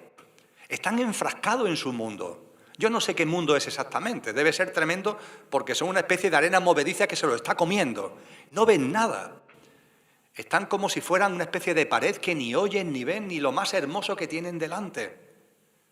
Tienen un árbol que le da sombra, mientras que se están tomando el café o la cerveza y no le dan una sola mirada de agradecimiento a ese árbol por la sombra.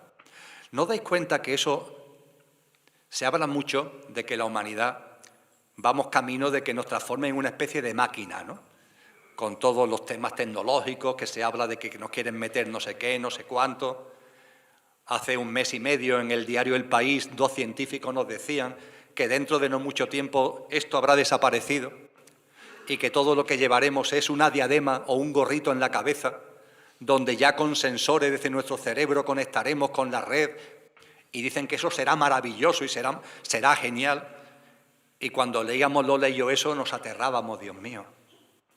Pero ciertamente ya ese ser humano máquina, desgraciadamente, está ya muy presente. La insensibilidad, la indiferencia, la falta de compasión.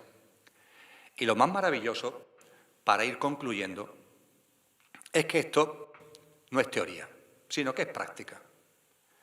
Y es una práctica, y lo sabéis en el fondo, de verdad, lo sabéis, rascar, muy sencilla. Aquí no estamos hablando de que tengáis que volar, ni que tengáis que hacer milagros, como lo hizo Jesús. Aquí estamos hablando simplemente de una práctica de vida que mira por dónde va a ser enormemente fructífera para el mundo. Una práctica de vida, la tuya, que va a ser enormemente fructífera para toda la vida y para la humanidad en su conjunto. Pero que mira por dónde también el principal beneficiado vas a ser tú. Y si no, probarlo. Hay una máxima, una especie de aforismo muy antiguo que dice: haz siempre lo máximo que puedas. Haz siempre lo máximo que puedas. Fijaros que cuando escuchamos esta frase nos solemos quedar en el comienzo. Haz siempre lo máximo. Pero la frase es más completa. Haz siempre lo máximo que puedas. El pequeño yo, el del carnet de identidad, es enormemente dado a decir: lo máximo es 10 y lo menos es 0. Pues el pequeño yo, el vuestro y el mío, es muy dado a decir: si no puedo hacer 10, no hago nada. Hombre, por favor, que no puedas hacer 10 no significa que no puedas hacer 7, o 5, o 3, o 1. No, o todo o nada. Es absurdo.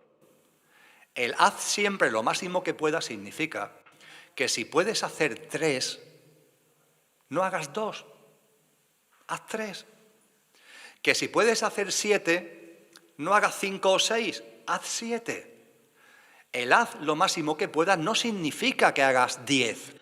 Nadie nos está pidiendo que hagamos 10, para nada.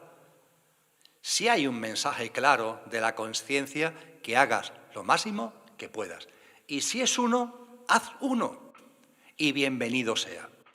En todo lo que estamos aquí compartiendo sobre confiar en la vida, sobre reverenciarla, sobre el compromiso con tu verdadero ser para que cada vez haya una mayor presencia del mismo y hacer eso con cierta perseverancia.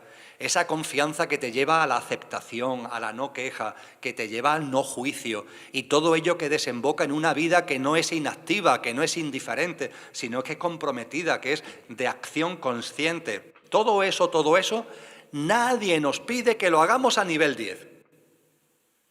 Entonces, ¿a qué nivel lo hacemos? Al que puedas. ¿Lo puedes hacer a nivel 2? Pues por favor, hazlo a nivel 2.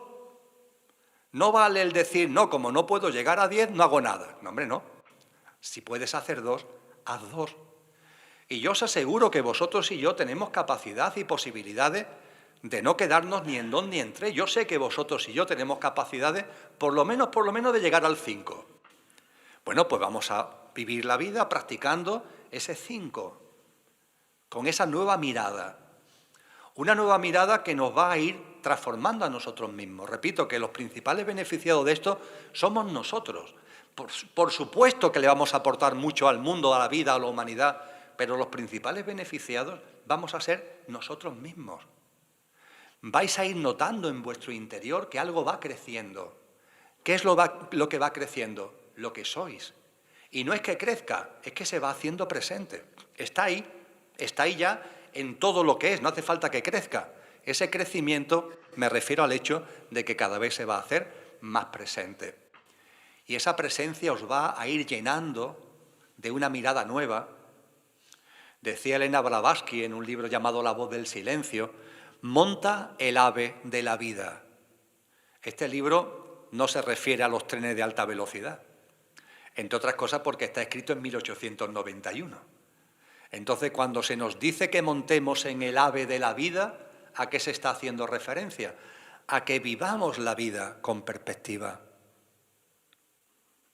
La fe, la triada perfecta, la acción consciente nos elevan. Hacen que podamos ver el bosque. Los árboles ya no nos impiden ver el bosque, ya podemos ver el bosque. Y vamos percibiendo esa fragancia que hay en todo. Vamos percibiendo los patrones, las pautas que hay en todo. Vamos percibiendo que no hay casualidades, sino que todo está lleno de causalidades y de sincronías. Vamos percibiendo, como he dicho un montón de veces esta tarde, que la vida nos abraza, que la vida merece toda nuestra confianza.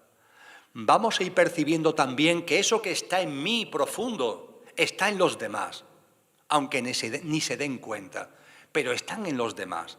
Porque cuando uno va conociéndose a sí mismo y va sacando lo mejor de uno mismo, también nos ayuda a saber que eso que tú tienes también está en el otro. Lo que ocurre es que el otro lo tiene metido bajo 7 llaves y va en modo coche loco y el conductor olvidado por completo, pero también está en el otro. Y tu sola presencia, no hace falta que hagas nada desde el punto de vista de hacer con las manos, tu sola presencia, a veces sí, conlleva hacer cosas con las manos, pero tu sola presencia, vuestra sola presencia, es transformadora. En todo lo que estamos viviendo hay personas que me dicen, pero Emilio, ¿yo cómo puedo hacer para que mi ser querido, para que mi pareja, para que mi padre, para que mi madre, para que mi hermano, que ahora tenemos como mucha confusión, como muchos conflictos, todo está muy tenso, ¿qué es lo que puedo hacer? Lo que puedes hacer y lo que debes hacer es vivir conforme a lo que eres. Y ya está. Si no hay que gastar palabras, si no hay que intentar convencer a nadie de nada. ¿Cómo se educa a un niño?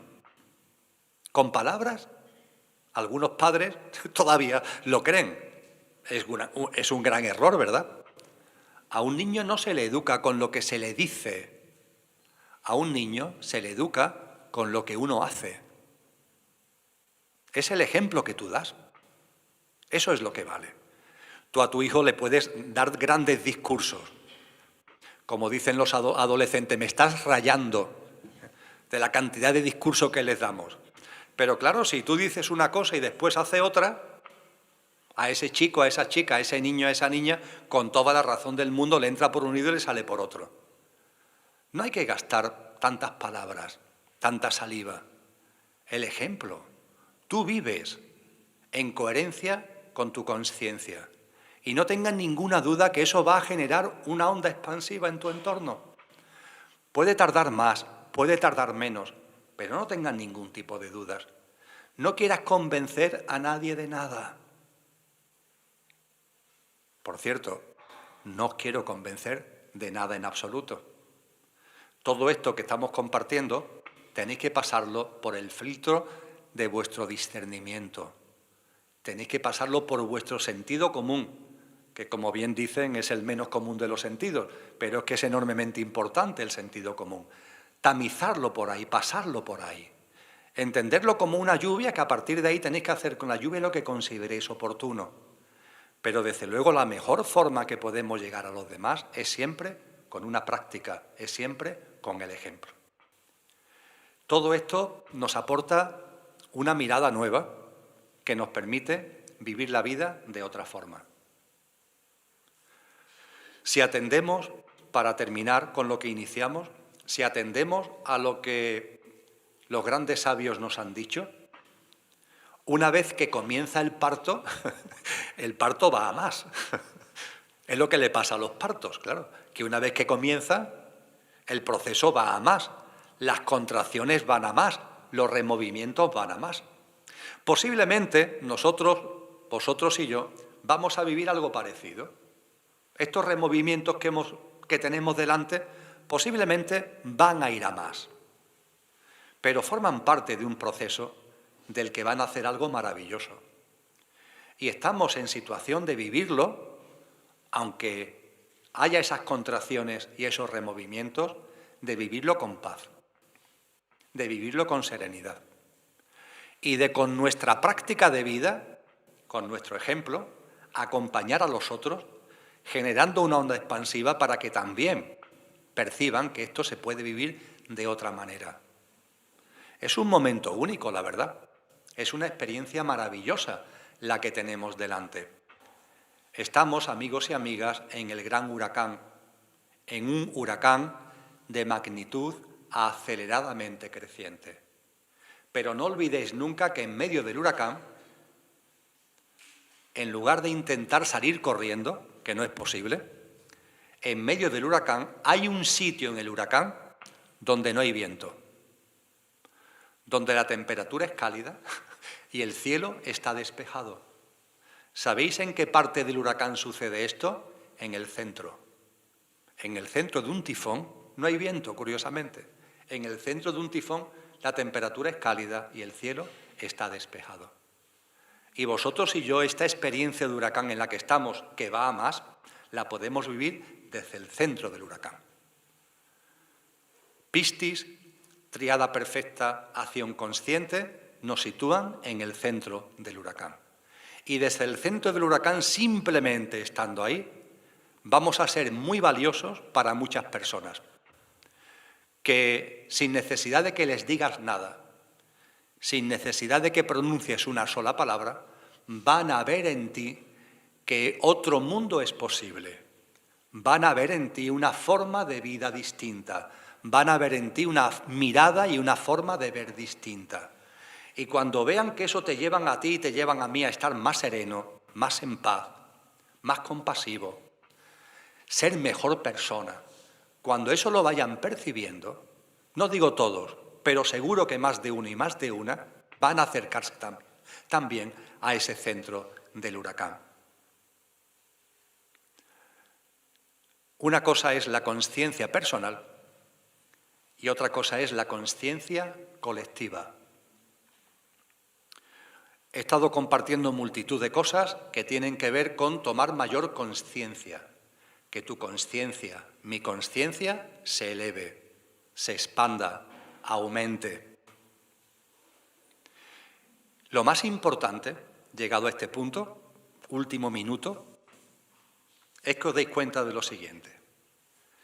Es importante que tú avances en consciencia, es importante que tú crezcas en consciencia, es importante que tú avances en ese camino del que nos habló Jesús, del que nos habló Buda, es importante que tú lo hagas, sin duda ninguna lo es, claro que lo es. Pero no olvides lo que es realmente importante. Cada vez que un ser humano da un pasito en su consciencia, ese pasito en su consciencia lo está aportando al consciente colectivo de la humanidad. No olvidéis esto. Cuando en algún momento os puedan flaquear fuerzas, tener dudas, seguir para adelante. Y seguir para adelante no solamente por cada uno en particular. Recordar el hecho de que cada pasito que deis se lo estáis aportando a todos los seres humanos, también a vuestros seres queridos. Es lo que en psicología se llama el consciente colectivo. Y el consciente colectivo es algo enormemente hermoso. Aquí, que sabéis lo que es una playa y sabéis lo que son los vientos, es fácil de explicar. No es lo mismo dar un paseo por la playa con el viento en contra que con el viento a favor, ¿verdad? Nada que ver. Hoy no hay viento, me han dicho que estos días pasados hubo viento, de levante además, el típico y el tradicional aquí. Vosotros y vosotras sabéis perfectamente que no es lo mismo andar con el viento en contra que con el viento a favor. El consciente colectivo es el viento a favor. Es decir, el consciente colectivo es algo que empuja a todos los seres humanos. Cada uno tiene que hacer su camino, ¿eh? Cada uno tiene que andar.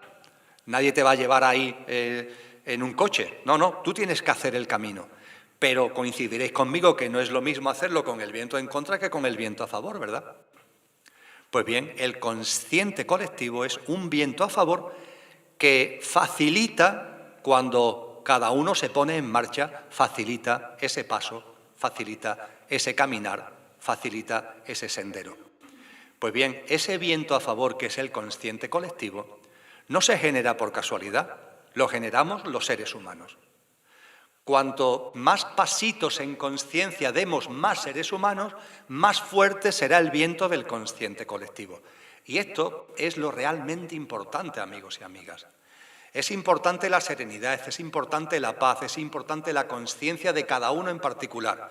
Pero no olvidéis nunca, lo realmente fundamental es que con eso que estáis haciendo, con ese pasito que podáis dar, no se os pide un gran salto, no, con ese pasito que podáis dar, ese pasito automáticamente se incorpora a ese viento que es el consciente colectivo y está colaborando y ayudando a personas que están a miles de kilómetros de distancia, que nunca los vaya a conocer, pero que se están beneficiando de ese gran viento que además percibo que cada vez es más fuerte en la humanidad, aunque no salga en los informativos, aunque no salga en los medios de comunicación, cada vez es más fuerte en la humanidad y que nos está llevando a ir avanzando en un parto que no tengáis ningún tipo de duda que va a traer consigo algo muy hermoso. No caigáis en la esperanza mediocre. A veces nos dicen a Lola y a mí, yo tengo esperanza. ¿Esperanza de qué? De que las cosas vuelvan a ser como eran. Por favor, más de lo mismo.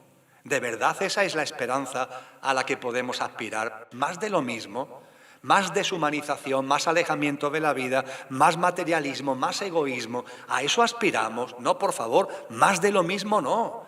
Vamos a elevar la esperanza, vamos a elevarla en conexión con lo que somos y con esa esperanza nueva vamos a ser semillas de ese bebé, de esa nueva humanidad, que yo sé que ya muchos y muchas de vosotros y de vosotras estáis sintiendo con muchísima fuerza en vuestro interior. Muchísimas gracias, amigos y amigas, por vuestra atención. Ha sido un placer. Mucha esperanza y a disfrutar del camino.